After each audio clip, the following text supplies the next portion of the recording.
एक बुढ़ा, with all due respect to all the elderly people, जो बूढ़े लोग होते हैं, एक बुढ़ा ट्रेन में ऐसा होता है जिसकी आखिरी इच्छा ये होती है सुबह 6 बजे उसको बस ये पता लग जाए कि प्लेटफॉर्म किस तरफ आएगा।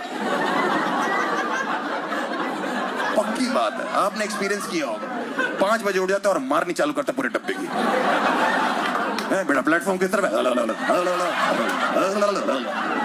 1 घंटे से मुझे एहसास हो रहा है कि मुझे एक आदमी उठाने में लगा, उठो बेटा प्लेटफॉर्म किस तरफ है, प्लेटफॉर्म किस तरफ है, प्लेटफॉर्म किस तरफ है। मेरी आंख गुस्से में खुली, मैंने कहा बीजेपी की तरफ।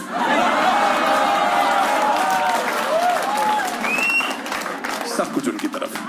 बुढ़ा पड़ा गया, कह रहा अच्छा सटायर मारते हो, मैं तुम्हें 1 घंटे से गांड मार रहा हूं, सटायर भी नहीं मारता।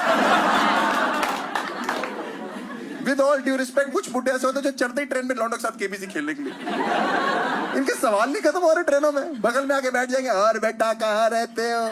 मैंने अंकल घर पे। कह रहा घर पे तो हम भी रहते हैं। मैंने कहा अच्छा दिखते तो नहीं। बेटा ये ट्रेन कहाँ कहाँ रुकेगी? मैंने इसको रोको दादाजी को। ट्रेन से आगे निकल गया ये। क्यों जानना है आपको? जहां जहां ड्राइवर ब्रेक मार देगा। कह रहा ये तो बहुत ही घटिया जवाब दिया आपने। तो आपके सवाल कौन सा नासा हेडक्वार्टर से आ रहे भाई? दादाजी ने टिंडर डाउनलोड कर रखी थी भाई। मैंने कहा ये क्या? कह रहा बेटा आपको नहीं पता, इसमें तुम लड़कियों को दोनों तरफ धक्का दे सकते।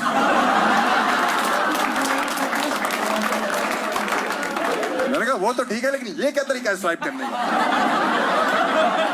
कह रहे मेरी उम्र ऐसी, मैं फिसल जाता हूं बेटा। बकवास ना करो मेरे से। इंडियन रेलवेज में कल्चर ही है हैरेसमेंट के लिए। आपके बगल में आके बैठ जाएंगे, टिकट कंफर्म नहीं होगी, आपसे बकचोदी करने लग जाएंगे, जबरदस्ती रिश्तेदारी बनाएंगे। वो दादाजी मेरे बगल में बैठे तो जबरदस्ती बकैती कर रहे, और बेटा आपका शहर एक बार बता दो। मैंने जैसे ही कानपुर बोला, फालतू का एक्साइटमेंट। आपने पहले क्यों नहीं बताया कानपुर रहते हो, वहां का रहते हो आप? मैंने कहा लाल बगले मेरा एरिया।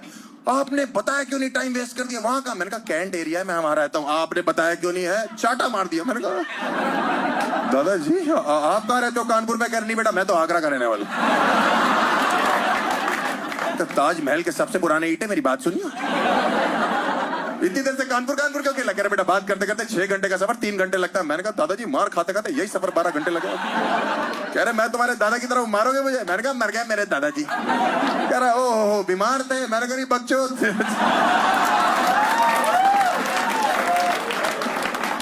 पिछले साल मैंने ही ट्रेन से धक्का दिया था। कह रहा क्यों? मैंने प्लेटफॉर्म पूछ रहे थे। चलती ट्रेन में उसी पे उतार दिया, वहीं रह गए।